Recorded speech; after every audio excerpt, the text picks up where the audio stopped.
Hello बच्चों आपका chapter चला हुआ है गतिमान आवेश एवं चुंबकीय क्षेत्र। और इसमें लास्ट टाइम आपको जो पढ़ाया गया था वो पॉइंट था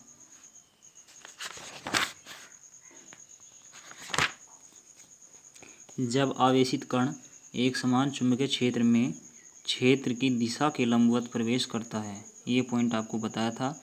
इसमें एक फॉर्मूला था T बराबर 2πm/q इंटू बी। अब नेक्स्ट पॉइंट जो आपका आज शुरू किया जाएगा वो है पॉइंट नंबर 3। जब आवेशित कण एक समान चुंबकीय क्षेत्र में क्षेत्र के समांतर अथवा लंबवत छोड़कर किसी अन्य कोण थीटा पर प्रवेश करता है, तो इसका जो कंडीशन होगी, इसकी जो पॉइंट्स बदलेंगे वे किस प्रकार से बदलेंगे एक बार देखिए।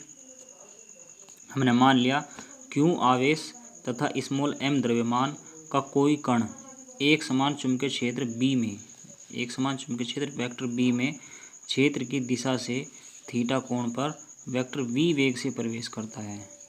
ठीक है, ये कुंडलिनी पथ है और ये v साइन थीटा कंपोनेंट है और ये v कोस थीटा कंपोनेंट है। ये थीटा एंगल है, ये हेलिक्स है, कुंडलिनी, इसको कुंडलिनी बोलते हैं। ठीक है, इसके बाद देखिए इस स्थिति में कण के वेग के लंबवत घटकों में से क्षैतिज घटक v कोस थीटा चुंबकीय क्षेत्र वेक्टर b के अनुदिश होगा, जो कि चुंबकीय क्षेत्र से प्रभावित हुए बिना कण को ऋजु रेखीय गति प्रदान करता है, जबकि ऊर्ध्वाधर घटक v साइन थीटा चुंबकीय क्षेत्र से प्रभावित होकर कण को वृत्तीय गति प्रदान करता है। तो इस प्रकार हम देखते हैं कि इन दोनों गतियों के परिणाम स्वरूप कण कुंडलिनी, जो ये बहुत सारे जो टर्म्स हैं इनको मोड़ करके बनाई गई है, इसको कुंडलिनी बोलते हैं, हेलिक्स बोलते हैं इसे, इस पथ पर गति करता है।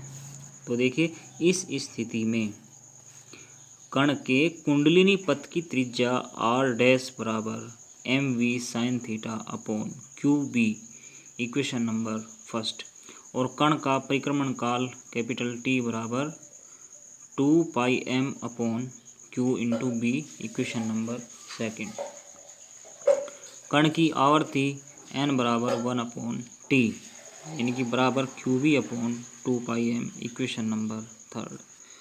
तो कुंडलिनी पथ का जो पिच होगा वो कितना होगा एक बार उसको भी देख लीजिए।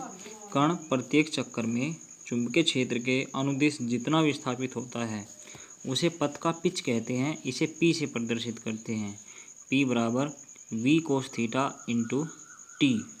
तो P बराबर v cos theta into 2πm/q into बी, इक्वेशन नंबर 4।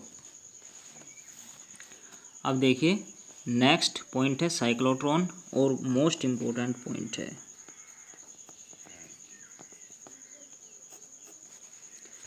देखो साइक्लोट्रॉन क्या है, क्या युक्ति है और किस बेस पे काम करती है, और क्या इसके जो इसेंशियल्स जो इसके प्रयोग हैं, जो इसके उपयोग हैं वो क्या हैं।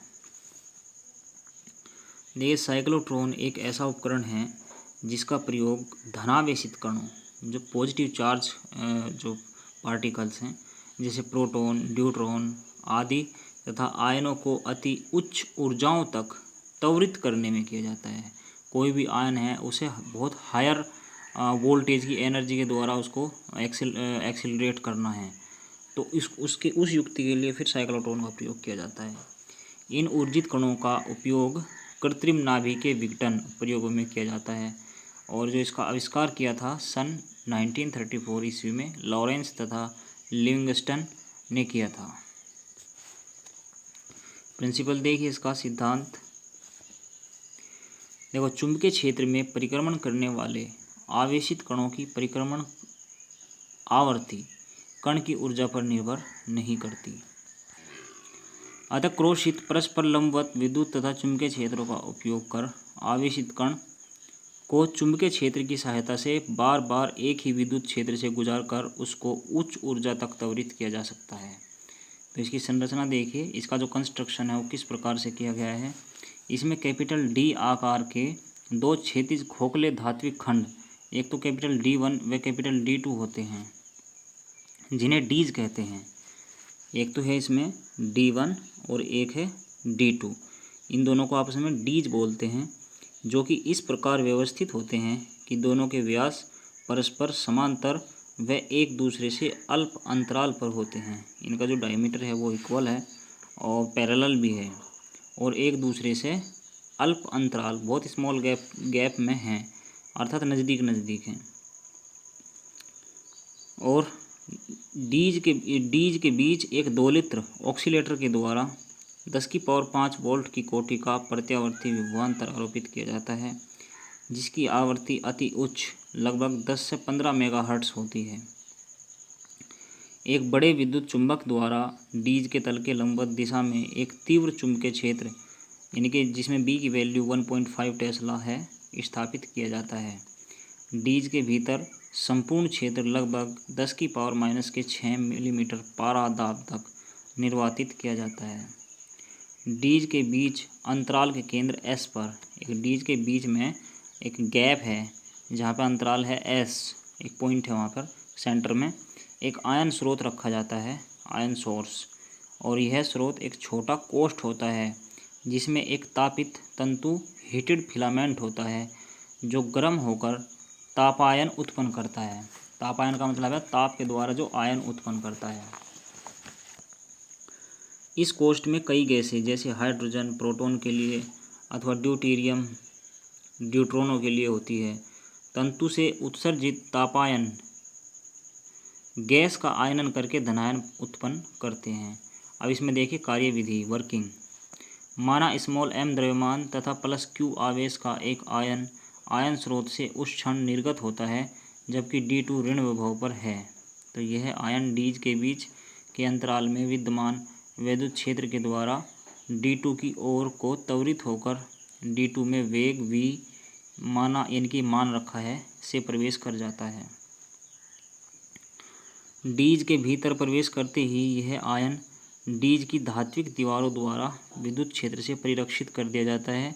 अब डीज के तल के लंबवत चुंबकीय क्षेत्र के कारण आयन नियत चाल v से त्रिज्या r के वृत्ताकार पथ पर चलने लगता है और आयन की वृत्तीय गति के लिए आवश्यक अभिकेंद्र बल उस पर कार्यरत चुंबकीय बल से प्राप्त होता है। अतः अभिकेंद्र बल बराबर चुंबकीय बल, तो mv² बराबर qvb अथवा स्मॉल r बराबर mv/qv जहाँ b चुंबकीय क्षेत्र है।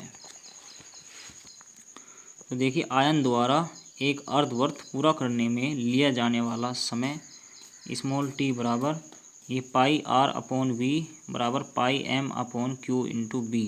इक्वेशन नंबर फर्स्ट हो जाएगी। तो समीकरण 1 से स्पष्ट है कि आयन द्वारा किसी एक कैपिटल D से होकर जाने में लिया गया समय आयन की चाल तथा वृत्त की त्रिज्या पर निर्भर नहीं है। यह केवल चुंबकीय क्षेत्र कैपिटल B तथा आयन के आवेश द्रव्यमान अनुपात Q/m पर निर्भर करता है। ठीक है, तो देखिए आयन का यहाँ से आवर्तकाल कितना हो जाएगा। आयन का आवर्तकाल हो जाएगा कैपिटल T बराबर 2 इंटू स्मॉल t बराबर 2। स्मॉल t की जो वैल्यू है वो है πm/bq, तो t बराबर हो जाएगा 2πm/bq। और जो अनुनाद है, जो रेजोनेंस है, अनुनाद उत्पन्न करने के लिए प्रत्यावर्ती विभव की आवृत्ति न्यू नोट बराबर 1/t बराबर bq/2πm। ये इन्वर्स हो जाएगा, इसका उल्टा हो जाएगा। इस आवृत्ति को साइक्लोट्रॉन आवृत्ति कहते हैं।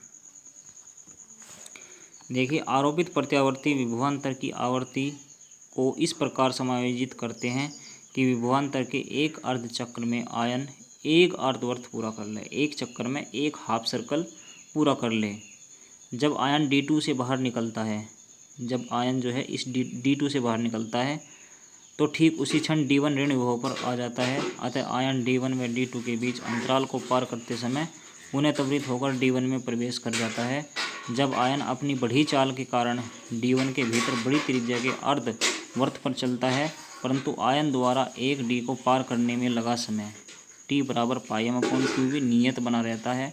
यह प्रक्रिया विभवांतर के प्रत्येक अर्धचक्र के बाद दोहराई जाती है तथा प्रत्येक बार एक D से दूसरी D में जाने की चाल में आयन की वृद्धि हो जाती है। साथ ही आयन के वृत्तीय मार्ग की त्रिज्या भी बढ़ती जाती है। अंत में आयन पर्याप्त ऊर्जा प्राप्त करके किसी एक डी की परिधि तक पहुंच जाता है, जहां से इसे एक ऋणावेशित विक्षेपक प्लेट की सहायता से डी के बाहर खींच लिया जाता है। इस प्रकार साइक्लोट्रॉन से ऊर्जित आयनों का पुंज निर्गत होता है। नेक्स्ट पॉइंट है बच्चों, साइक्लोट्रॉन में त्वरित कणों की गतिज ऊर्जा। यहाँ से आपको बाद में पढ़ाया जाएगा।